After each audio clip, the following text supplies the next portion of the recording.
Bienvenue si vous nous rejoignez au cœur de la matinale de Radio Notre-Dame et RCF. Dans une poignée de secondes, on évoque le métier de reporter de guerre avec Maryse Burgot. Et puis dans 20 minutes, exceptionnellement, pas de journal de Radio Vatican. Nous sommes le 6 janvier aujourd'hui, jour de l'Épiphanie. C'est un jour férié au Saint-Siège. Et à la place, je recevrai le père Alexandre Galaka, prêtre orthodoxe ukrainien, pour évoquer la fête de Noël, fêtée demain par les orthodoxes. Ce sera l'occasion d'évoquer ce qui sépare les catholiques et les orthodoxes, mais aussi ceux qui les rejoignent. Rendez-vous dans 20 minutes. L'invité de la matinale, Pierre-Luc Dubois, Louis Dauphren. Le métier de reporter de guerre intrigue autant qu'il fascine. Aux heures de grande écoute apparaissent sur nos écrans ces femmes, ces hommes portant un gilet pare-balles, parfois un casque, témoins des guerres, des catastrophes humanitaires, de l'Irak à l'Afghanistan, de l'Ukraine à la Syrie. Ce matin, nous levons le voile sur un métier pas comme les autres, Louis. Et sur l'actualité aussi, puisque Maryse Burgot, fille de paysan, comme elle le dit, est aussi sur le front finalement de la colère agricole. Pourquoi pas ? On peut faire de très bons reportages en bas de chez soi. Bonjour Maryse Burgot. Bonjour. Journaliste pour le groupe France Télévisions, vous publiez Loin de chez moi, grand reporter et fille de paysan, c'est chez Fayard. Merci d'avoir accepté notre invitation. Il y a 10 ans, tout juste, la France était marquée par le terrorisme sur son territoire. La rédaction de Charlie Hebdo était attaquée. Avant de venir avec vous au métier de reporter de guerre, j'aimerais évoquer avec vous ces jours de janvier 2015. Vous êtes alors en charge du suivi de l'actualité de l'Élysée, de son locataire de l'époque, François Hollande. Quel souvenir gardez-vous de ces jours de janvier 2015 ? Très très grand souvenir de la manifestation. Je ne sais pas si vous vous souvenez qu'il y avait donc les leaders venus du monde entier, mais aussi énormément de gens. Je me souviens d'un jeune couple avec un bébé dans une poussette. Il y avait une foule immense dans les rues de Paris. Je leur avais dit, mais c'est pas un peu dangereux pour le petit là ? Et ils avaient tellement envie d'être là. Grand souvenir, je me souviens aussi du leader palestinien à côté de Benyamin Netanyahou, le Premier ministre israélien. Tout cela est inconcevable aujourd'hui, étant donné ce qui se passe au Moyen-Orient. Grand souvenir pour moi, ces immenses crayons brandis par la foule, la liberté de la presse défendue. Les temps ont un peu changé, je ne sais pas, je sais en fait que ce serait pas possible aujourd'hui une telle manifestation. Il ne pourrait pas y avoir une telle manifestation comme il y a eu. Je ne crois pas, non. Il n'y aurait pas cette... Il n'y avait pas une unanimité, ce serait exagéré, mais... Qu'est-ce qui empêcherait aujourd'hui qu'il y ait une telle manifestation ? Le conflit israélo-palestinien a tout changé et a, vous le savez, poussé chacun d'entre nous dans ses retranchements. On est sommé d'avoir un avis, on est sommé de prendre parti pour un camp ou pour un autre, ce que moi, par exemple, je m'évertue à ne pas faire. Et je pense que cela ferait qu'il y aurait moins de gens dans la rue pour défendre la liberté de la presse.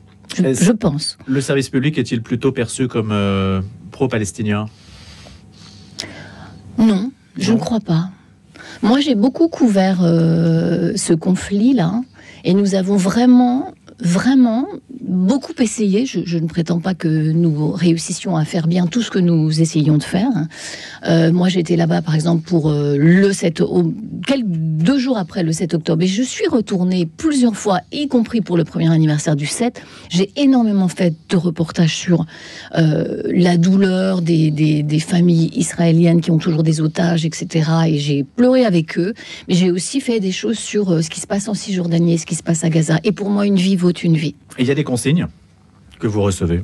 Non, bien sûr que non. La consigne que nous avons, nous, à la rédaction, et que moi, je me donne, c'est juste mon métier, c'est ne pas prendre parti. Vous voyez, c'est raconter les choses, les faits, les raconter au plus près pour que les gens puissent se faire leur propre opinion. Moi, je ne suis pas...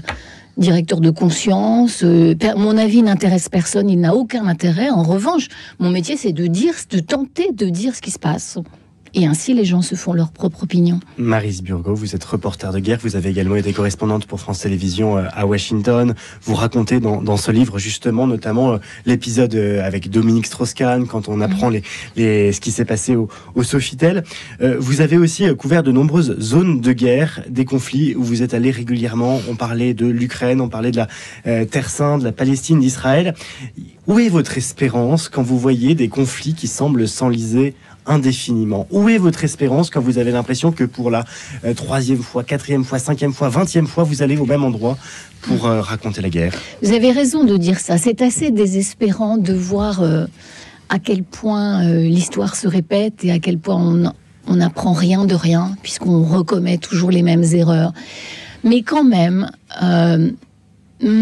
souvent quand je vais, par exemple, moi je vais beaucoup en Ukraine en ce moment, je repars en Ukraine samedi prochain, je vais faire des sujets difficiles, ça c'est sûr, dans les tranchées avec des soldats qui viennent de passer leur 3e Noël dans les tranchées, où il fait un froid de gueux, où c'est très difficile, où des jeunes gens de 20 ans perdent leurs jambes, leurs bras, mais je sais aussi que je trouverai des sujets positifs qui nous permettront de...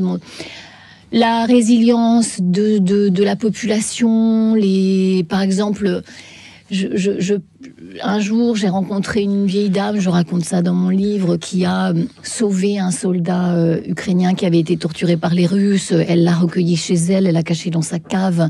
S'ils avaient su, les Russes, qu'elle cachait un Ukrainien, elle aurait été tuée sur le champ. Elle l'a fait, elle l'a sauvé. C'était une juste entre guillemets, et moi d'avoir raconté l'histoire de cette dame, ça m'a réconcilié avec l'humanité, parce que dans l'effroi le plus total, vous trouvez des gens qui sont capables de trouver la ressource pour faire des choses extraordinaires, ce que cette dame a fait. Je me souviens, elle nous a invités à dîner à la fin de la journée qu'on avait passée avec elle. Elle nous a dit, vous allez quand même pas partir sans manger un borsch.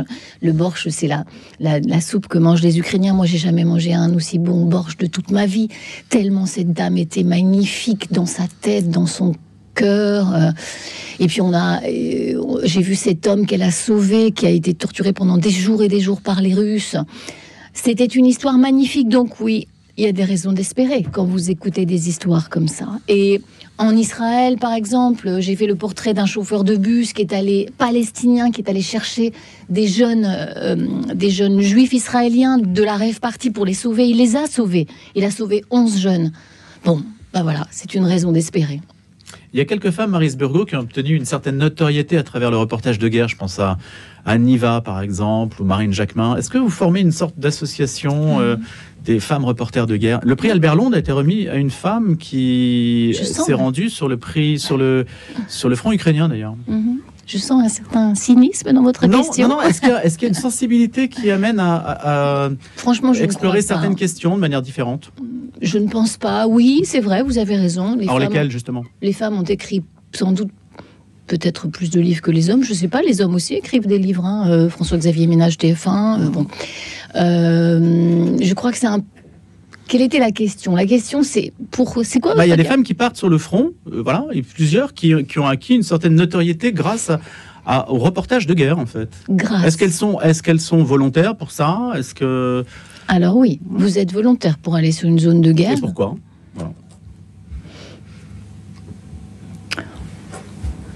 Parce que moi, par exemple, j'ai commencé à aller en Ukraine. Franchement, je vois bien votre question. Je n'y cherche pas la gloire du tout. J'ai envie de retourner en Ukraine. Je repars samedi prochain parce que je connais plein de gens maintenant en Ukraine. Et je rêve du jour où je serai autour d'une table et ce seront les négociations. Et on verra la fin de cette guerre. Donc, je vois bien votre question. On obtient une notoriété, enfin, elle est quand même sacrément relative, pardonnez-moi, mais moi, on m'arrête pas dans la rue pour me dire vous êtes Maryse Burgot. Donc, je suis pas quelqu'un de connu, je suis reporter. Ce sont les gens qui présentent le journal qui sont très connus. Quand même. Non. Si vous êtes connu dans la profession, quand même. Ah oui, dans la profession, dans le milieu. C'est ce qui compte. Dans le milieu, mais bon, voilà. Les journaux ne sont plus lus par les journalistes. Ça ne fait certainement pas de nous des stars. Non, c'est pas ce que je voulais dire. Je voulais dire simplement, est-ce que ces femmes que l'on envoie dans des situations difficiles, est-ce qu'elles répondent en fait d'abord à un volontariat? Qu'est-ce qui les motive en fait précisément? Et est-ce qu'elles développent des capacités qui font que leurs reportages vont être différents? Certainement pas. Je pense qu'on fait la même chose que les hommes, mais peut-être que nous, les femmes, comme c'est, pardonnez-moi de vous dire ça, mon cher monsieur, plus difficile pour nous encore. Peut-être que pour prouver encore plus, nous décidons d'aller sur les terrains de guerre. Vous voyez? Parce que c'est plus difficile de s'imposer dans ce milieu encore aujourd'hui.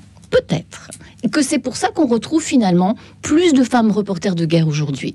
Peut-être. Et quelle satisfaction y trouvez-vous même personnellement? Mais alors, je ne dirais jamais satisfaction d'aller sur une zone de guerre. Enfin, on n'est pas satisfait d'aller sur une zone de guerre. Moi, je n'ai aucune addiction à ça. Bien au contraire, j'aime faire tout autre chose. Je fais d'ailleurs régulièrement autre chose. Je ne veux pas faire que les zones de guerre. Je vais au coin de la rue faire les gilets jaunes. Donc, je n'ai pas de forme d'addiction à ça. Et Maryse Burgot, justement, on parlait de d'arriver dans le milieu du journalisme. Dans ce livre, vous rappelez aussi le parcours qui a été le vôtre pour atteindre pour devenir journaliste. Vous êtes fille d'agriculteurs qui ont une exploitation en Ille-et-Vilaine. Quel a été contre quoi vous êtes-vous battu, j'ai envie de dire, pour devenir journaliste? Est-ce qu'il a fallu se battre contre quelque chose? Est-ce que ça a été le parcours normal d'une bonne élève? Comment est-ce que on fait ce parcours? D'autant que vous écrivez « Je suis une évadée de mon milieu d'origine ». Mais c'est vrai. C'est incontestable, je viens d'un milieu rural, très populaire, très agricole. Il n'y a aucun journaliste dans ma famille, il n'y avait pas de livre à la maison. Je n'ai pas grandi dans un milieu intellectuel, j'ai grandi dans un milieu en revanche extrêmement bienveillant et très travailleur. Donc j'ai appris ce que c'était que de travailler, de jamais partir en vacances. Bon, ben voilà, ça crée un socle quand même, je pense. Mais oui, je pense que c'est quand même un peu plus difficile. Je ne me victimise pas du tout. Au contraire, c'est un message, ce bouquin, à ceux qui ont le sentiment qu'ils ne sont pas nés tout à fait au bon endroit. Si vous êtes nés au bon endroit, parce que ce que vous croyez être un manque, une difficulté, une fragilité, ça fera de vous quelqu'un de fort. Donc, tout n'était pas si facile, tout n'était pas difficile non plus. J'étais pas trop nulle à l'école, donc ça aide. Je me suis battue contre un certain déterminisme social. Dans mon village, personne ne m'a dit qu'il fallait faire une école de journalisme. Vous voyez, ni mes parents, qui n'en avaient aucune espèce d'idée. C'est moi qui, au bout d'un moment, ai réalisé quel parcours il fallait que je fasse. D'ailleurs, j'ai mal commencé. J'ai fait des lettres modernes. C'était pas la bonne idée. C'est pas ça qu'il faut faire. Quel regard vos parents portent-ils aujourd'hui sur leur fille? Ils ont 88 ans, ils sont assez fiers, bien sûr. Hein. Mais comme ils sont fiers aussi de mes autres sœurs, on est 4 filles. Hein. Et c'est pas parce que elles sont pas journalistes qu'ils sont pas fiers. Ils sont aussi fiers de ce que font mes autres sœurs. C'est un milieu devant lequel je m'incline. Vous voyez, ce sont eux les héros de l'histoire. Ils sont donc, ou ils étaient agriculteurs, vos parents. La coordination rurale relance la mobilisation aujourd'hui. Vous êtes reporter de guerre, mais parfois il vous arrive de faire des sujets aussi en France. Ouais. Quel regard vous portez justement sur cette détresse agricole aujourd'hui, puisque vous dites que vous venez aussi de ce milieu-là, vous connaissez sûrement beaucoup de personnes qui aujourd'hui sont devenues agriculteurs. Quel regard vous portez sur la crise? Ça me sidère qu'on ne réussisse pas. Mais c'est difficile pour nos gouvernements, je comprends bien. Ça me sidère qu'on ne réussisse pas à trouver des solutions pour que le monde agricole aille mieux. Pour que les agriculteurs français cessent de se suicider, par exemple. Parce que le taux de suicide, c'est quelque chose d'énorme dans ce milieu. Et dans le village duquel je viens, 1900 habitants, Bazouges-la-Pérouse, il y a énormément d'agriculteurs en détresse, vous voyez. Et donc, ça me sidère, ça me révolte, tout autant que les gens qui gagnent mal leur vie, qui ne sont pas assez bien payés. Moi, je ne suis pas une femme politique, je ne connais pas les solutions, mais j'aimerais bien que notre gouvernement passe plus de temps à essayer de trouver des solutions plutôt qu'à reformer un énième gouvernement. Ce serait bien. Sur l'actualité internationale aujourd'hui, on dit que c'est un petit peu le parent pauvre dans les médias parce que les gens s'intéressent moins à ce qui est loin, selon une règle assez connue. Ouais.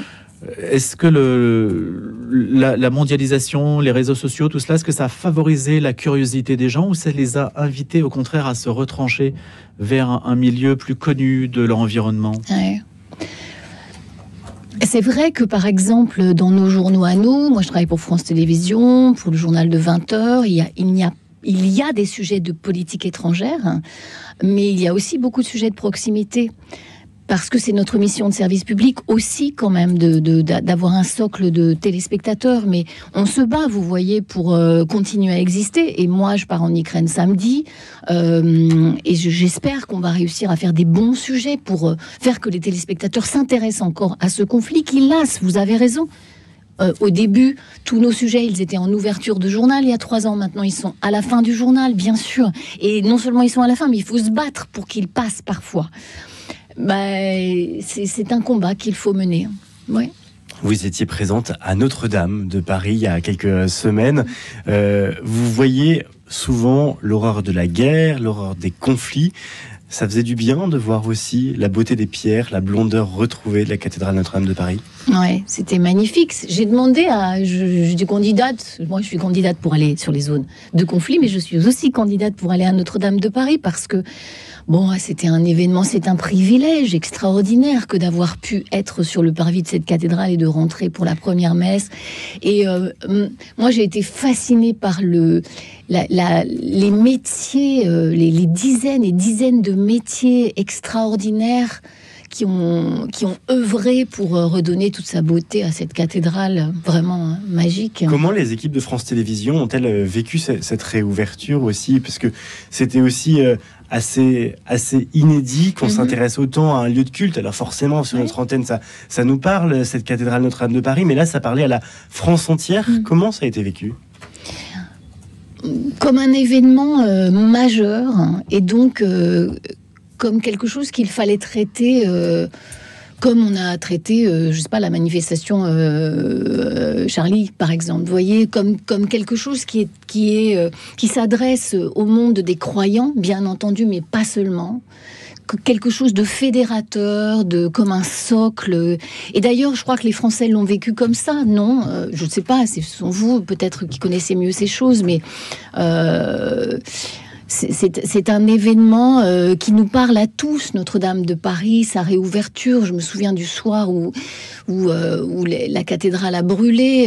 Il n'y avait pas besoin d'être croyant, pratiquant pour s'émouvoir énormément. Pour la réouverture, c'était un peu pareil. D'où nous la volonté que nous avons eue d'essayer d'en faire un événement important. C'était ça l'idée, c'était de faire un événement, que ce soit...